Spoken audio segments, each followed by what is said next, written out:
Coming up, Newsday, followed by Early Prime, here on CNN. This can save your life in a front-end collision. And there's only one minivan that offers it, Dodge Caravan. Dodge knows safety is important, so we're the first to offer a driver's airbag in our best-selling minivans. But that's not the only safety improvement we've made. Caravan now comes with rear seat shoulder harness, available anti-lock brakes, and all-wheel drive.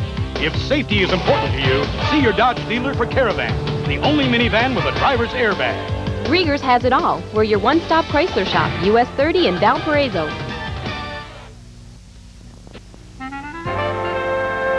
Being number one means being the best in every area. That's why giving you the lowest prices in town is an absolute must.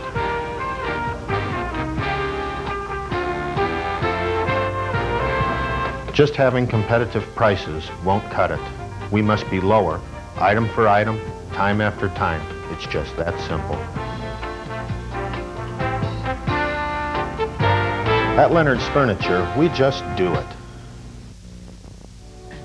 Had an accident? Call John's Auto Rebuilding in Cherryville. They'll help you settle an insurance claim with a free computerized estimate. And all repairs will be explained in detail by John's fully trained staff. John's uses only factory replacement parts and paints. For 16 years, John's Auto Rebuilding's professional staff has been getting cars back on the road quickly, safely, and at a fair price. Call John's Auto Rebuilding at 322-1841 or stop in at 720 West 65th Avenue in Cherryville. Who's going to give you delightfully creamy frozen yogurt that's non-fat, cholesterol-free? Dairy Queen. Frozen yogurt blended fresh with your choice of fruit or chocolate. Or the Breeze frozen yogurt treat with your choice of our famous Blizzard flavors. Delicious, non-fat, blended fresh frozen yogurt. You just got to try some. We treat you right. Dairy Queen. This is CNN.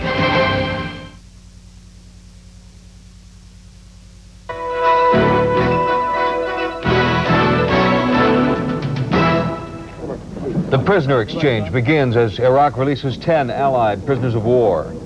And an Iraqi leader appeals for loyalty as reports of violent anti-government protests mount. I'm Cheryl Atkinson. I'm Lou Waters. Hello. The first group of prisoners of war released by Baghdad have left Iraqi soil. The 10 prisoners, citizens of the United States, Britain, and Italy, arrived in Jordan by car. They're being flown to a military base and so far being kept well away from the media. The 6 U.S. citizens are to be taken to a United States hospital ship moored off Bahrain. The prisoner release was a symbolic gesture of good faith by the Iraqi government. The Allies plan to reciprocate with the release of 300 Iraqi soldiers Tuesday or Wednesday. CNN's Peter Arnett reports from Baghdad on the prisoners' first moments of freedom. The release came less than 24 hours after an Allied request that Iraq make a symbolic gesture of goodwill by freeing some prisoners of war. The 10 were turned over to representatives of the International Committee of the Red Cross mid-morning in Baghdad at a downtown hotel. Our people are now talking to them, seeing that they are well. We have a medical doctor who is checking them. Snacks and drinks were waiting for the released prisoners when they arrived. The released POWs did agree to allow the International Press Corps to take photographs, but declined to answer questions about their captivity.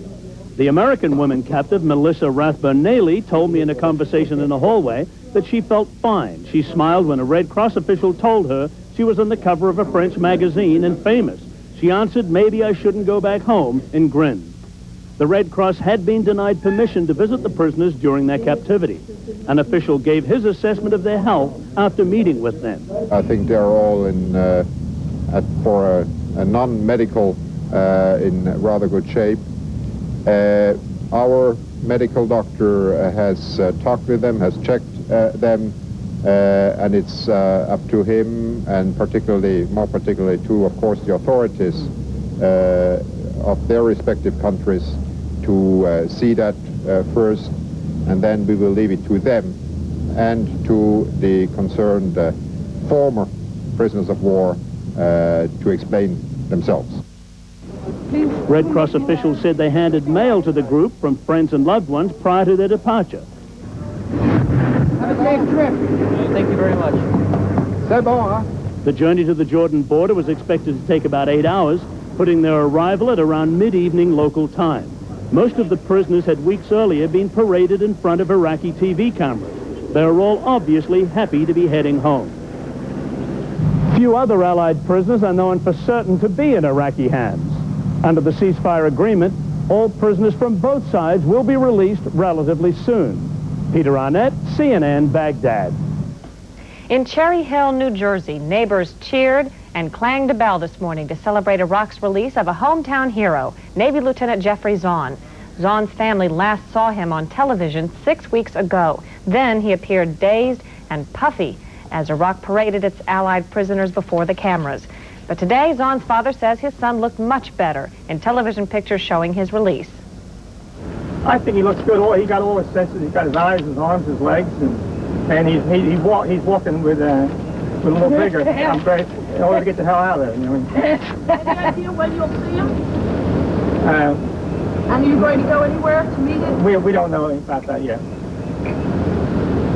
What was your mood when you saw him on TV this morning, sir? Well, we'd be elated and pleased, relieved. That's what no matter what they tell you, you like to see him. Like to see him moving. We feel it's over. You know? Zahn's mother, Marjorie, says when her son comes home, she's going to hug him, and she doesn't know if she'll ever let him go. Here are the names now of the 10 Allied prisoners of war released by Iraq today. The former U.S. POWs are Air Force Major Thomas Griffith of North Carolina, Army Specialist David Lockett of Texas, and Melissa Rathbun Neely of Michigan. Also, Navy Lieutenants Lawrence Slade and Robert Wessel, both from Virginia, and Navy Lieutenant Jeffrey Zahn of New Jersey. The freed Britons are identified as Malcolm McGowan, John Peters, and Ian Pring. An Italian pilot, Captain Maurizio Coccioloni, was also released. Before today's release, 13 Allied troops were listed as prisoners of war and more than 60 as missing in action. The Allies say they will respond to the release of some of their POWs by freeing 300 Iraqi soldiers Tuesday.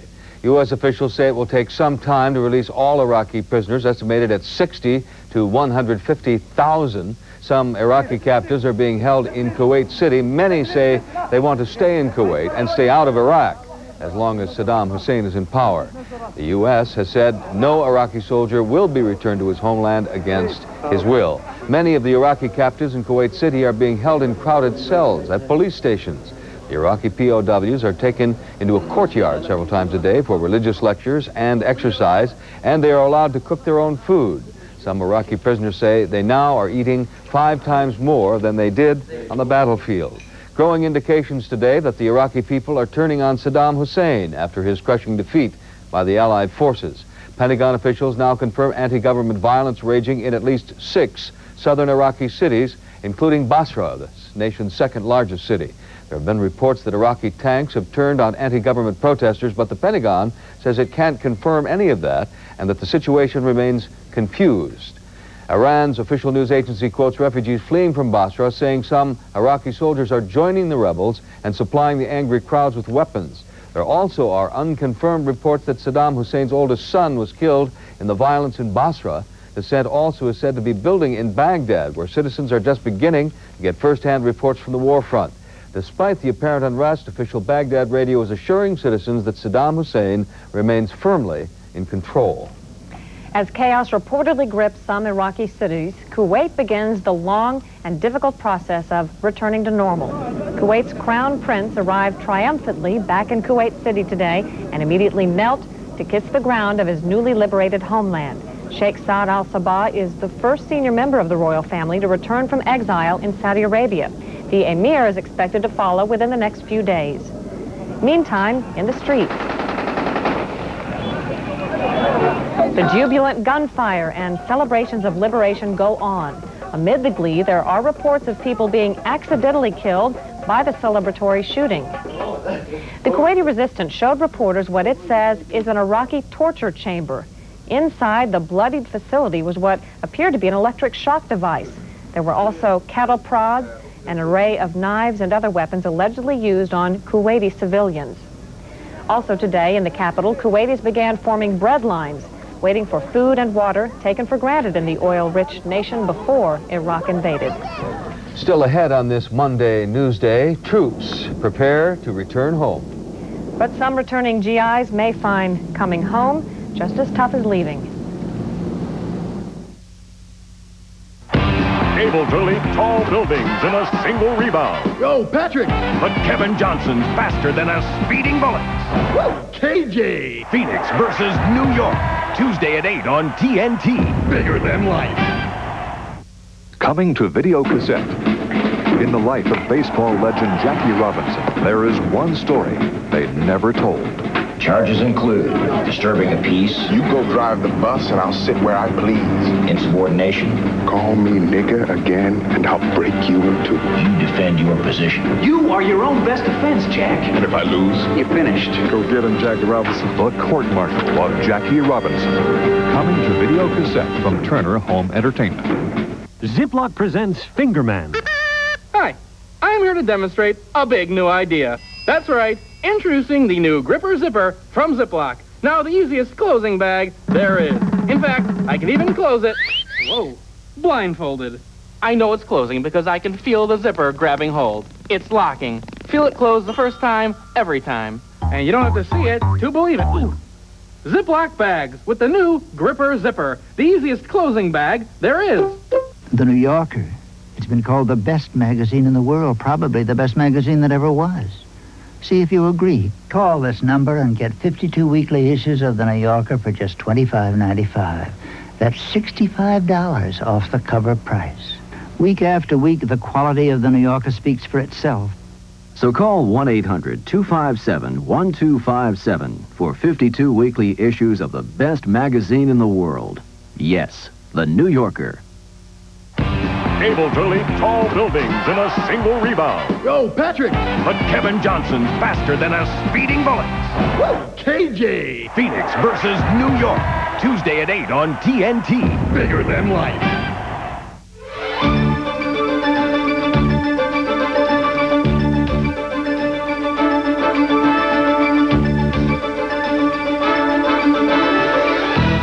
U.S. President George Bush says that even though the war is over, he will not be able to relax until all Allied POWs are freed. Mr. Bush spoke on that matter in an address to veterans groups at the White House today. For more, we go live to the White House. Here's CNN's senior White House correspondent, Charles Bierbauer. Charles.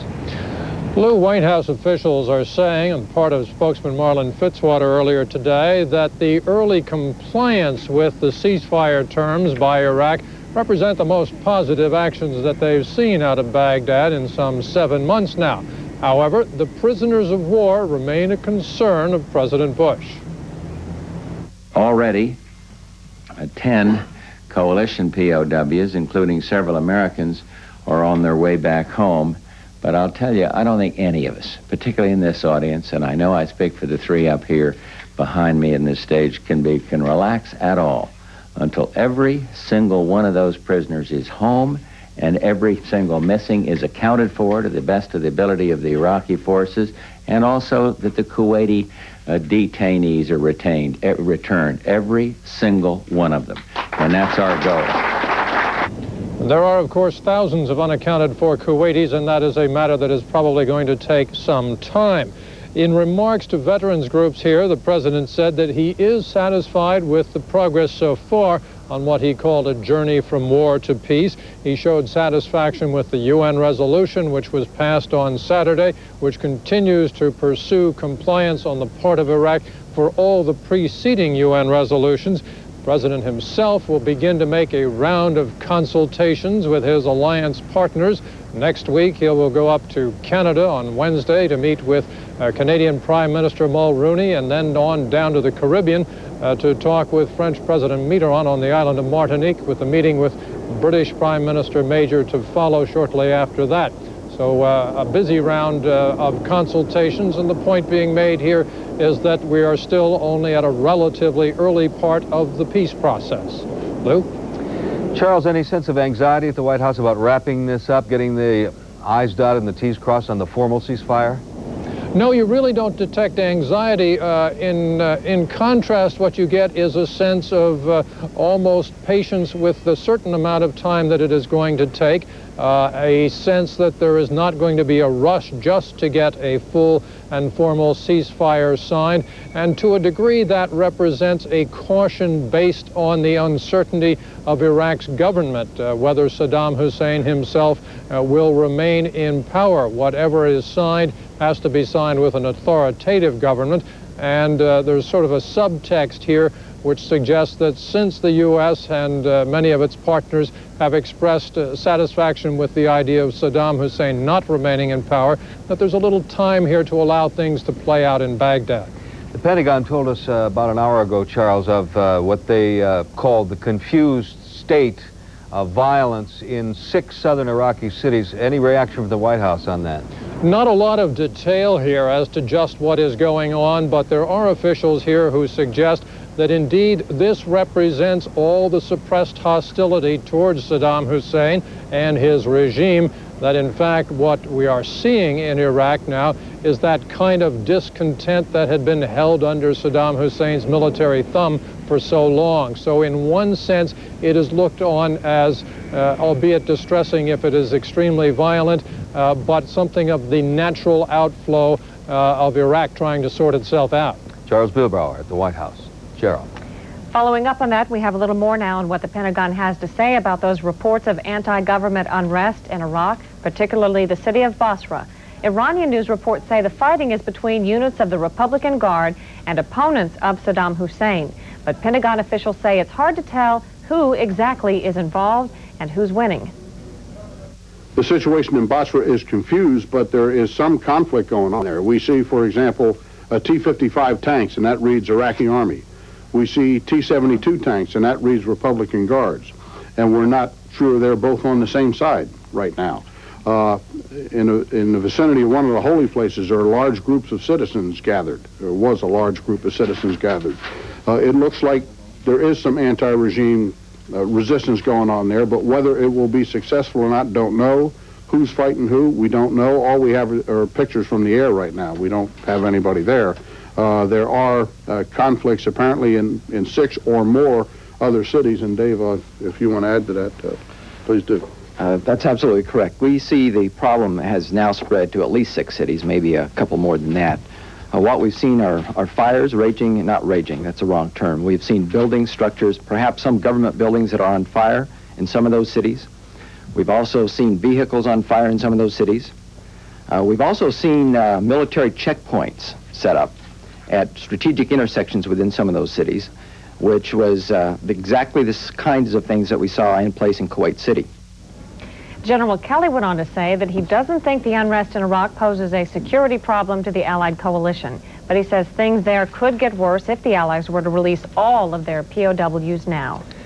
U.S. Marines are starting to pull out of Kuwait. That's the first step on their journey home. British troops also are gearing up to leave the battered but free Kuwait. CNN's Mark Dolmage reports from Kuwait City. Hundreds of 1st Division Marines got their last glimpse Monday of Kuwait City. A large convoy of trucks, Amtraks, and 155mm artillery slowly made its way past the outskirts of what had been their battle objective last week. It's believed that 3,000 Marines will begin the journey back to the United States and their loved ones every day until all the Marines and their equipment are out of the Middle East. It was early afternoon, but headlights were on. The sky was turned black by a wind shift that brought heavy, dense smoke from burning oil fields a few miles away.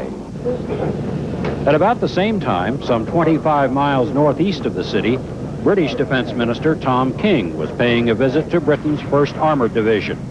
His message to the 10,000 tankers and support units was a simple, well done, and we'll get you home as quickly as possible.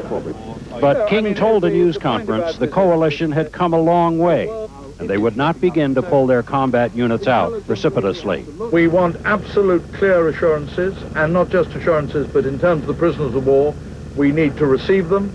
We need to receive the bodies of those who may have lost their lives. We need to see the release of the detainees as well. The British cabinet officer was cautious about calls for a war crimes trial for Iraqi President Saddam Hussein and others in his government, but he did not rule it out. We want to find out what happened. I'm not going to go any further than that this morning. We expect that everybody has been treated as they are required to be treated under the Geneva Conventions. If that's not the case, then I'm not going to comment any further now, but obviously it would be a very serious matter indeed. King said he had every reason to believe the Iraqis would follow the ceasefire terms laid out in a number of UN resolutions, adding that they really have no choice. There are no large garrisons inside the city, but there are plenty of soldiers on the streets from the United States, Great Britain, and especially now Saudi Arabia. And there are guns everywhere. Mark Dolmage, CNN, Kuwait City. And still ahead on this news day, federal officials search for clues to the crash of a United Airlines jet in Colorado Springs, Colorado.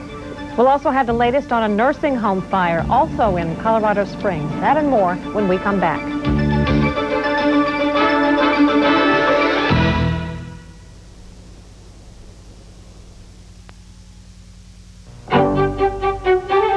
The average cost of this luxury car is $37,000. The average cost of the American home is $134,000. The average cost of a private college education is $45,891. Yet the cost to examine this magazine is nothing.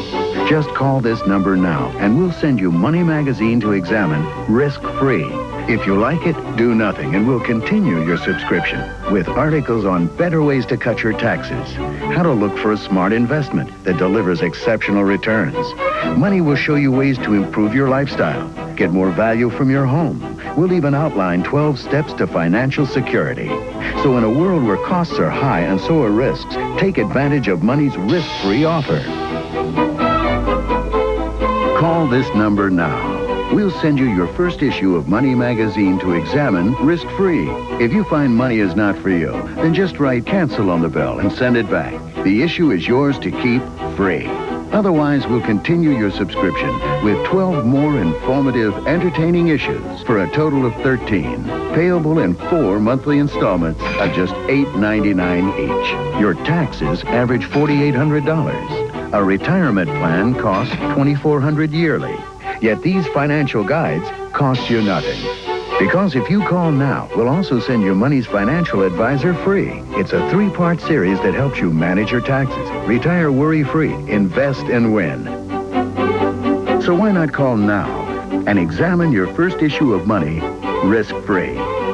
Plus get the Financial Advisor free. And while the average American phone bill is $45.33, this phone call will cost you nothing. Call this number now and take advantage of Money's risk-free offer. It has the perfect ring to it.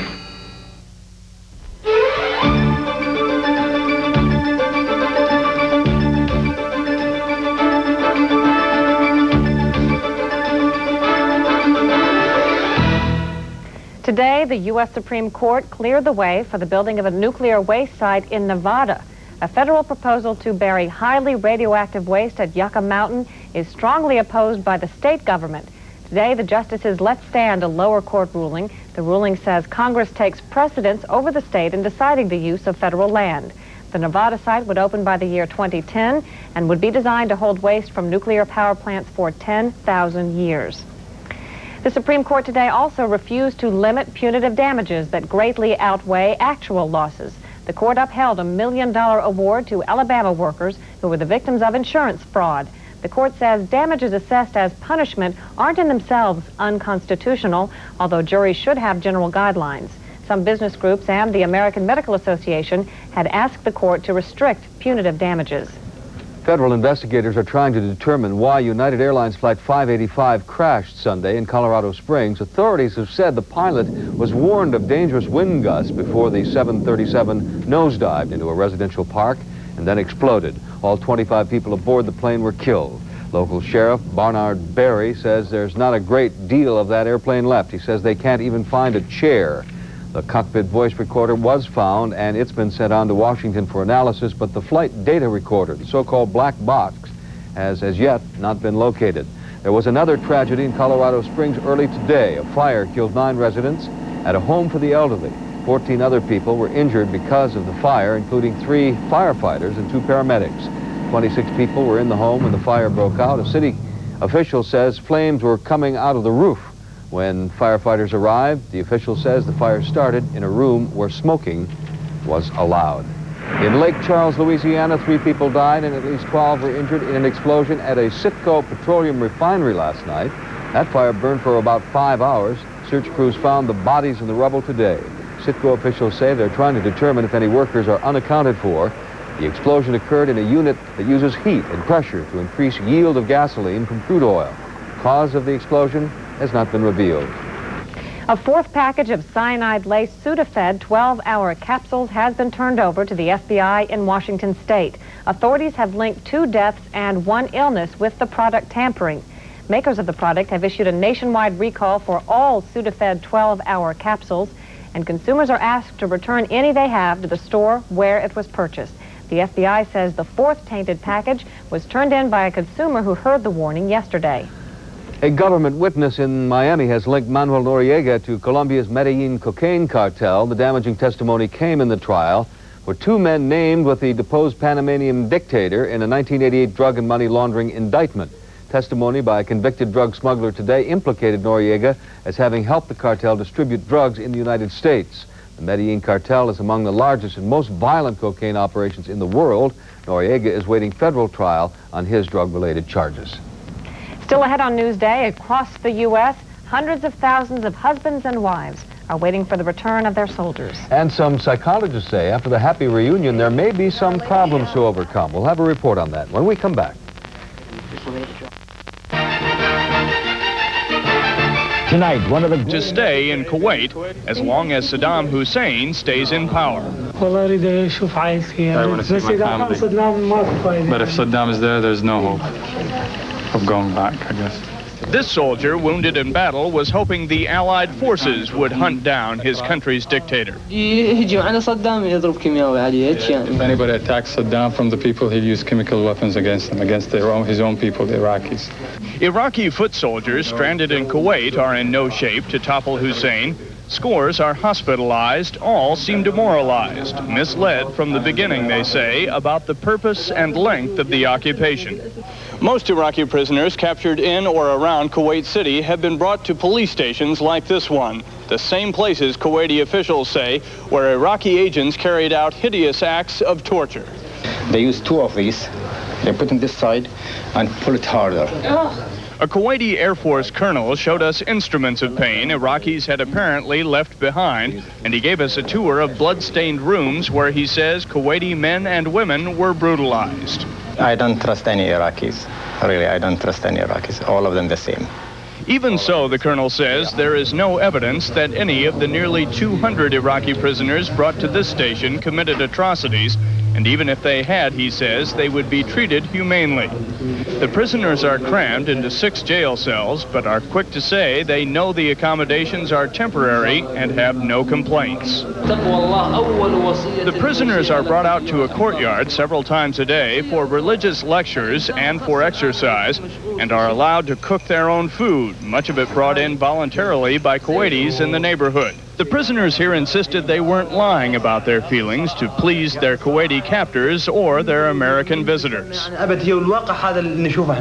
reality. This is the truth coming from the bottom of our hearts. They expected decent treatment from Kuwaitis, they say, and so far they have not been disappointed. Brian Chenkin, CNN, Kuwait City.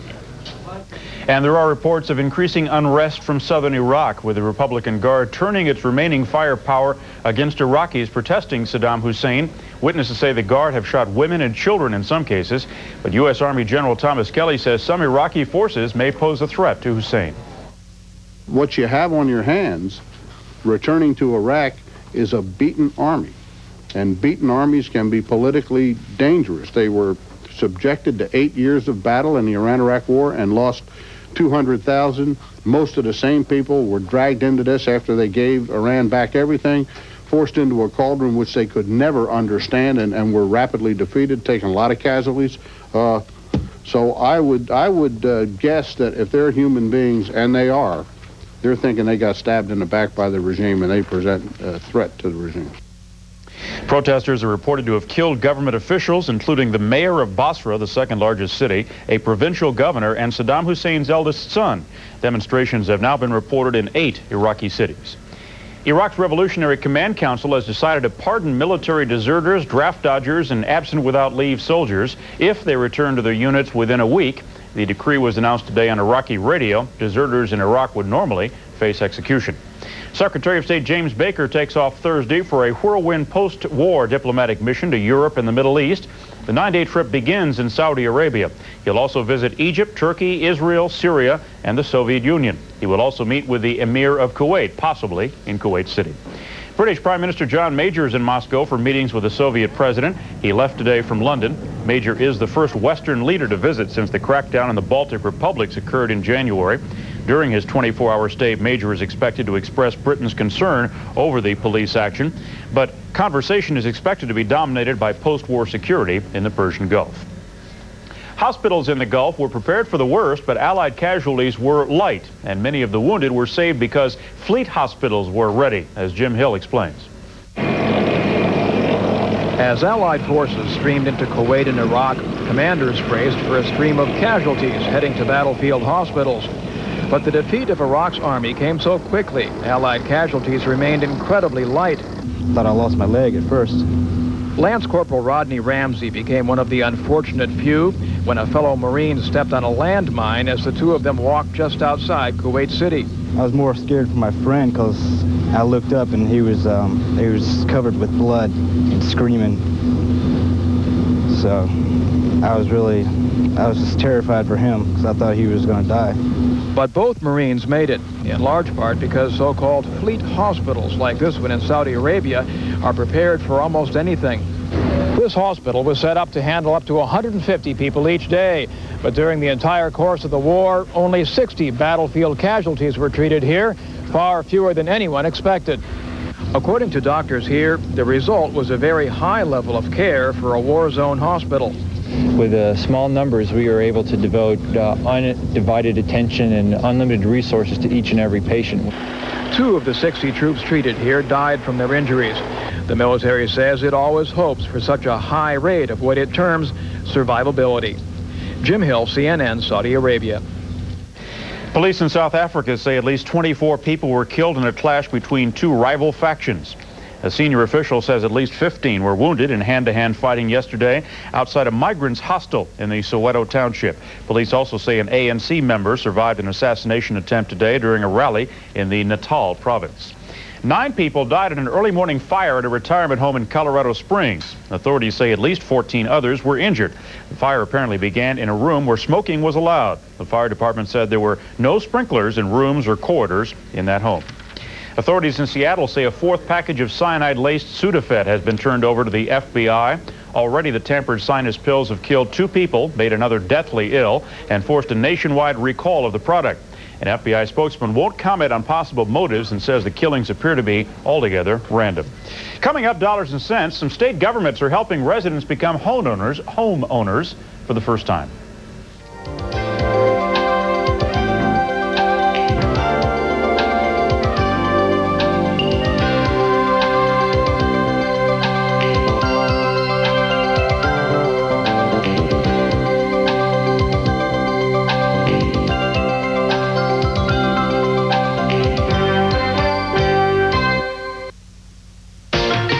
This is CNN Headline News.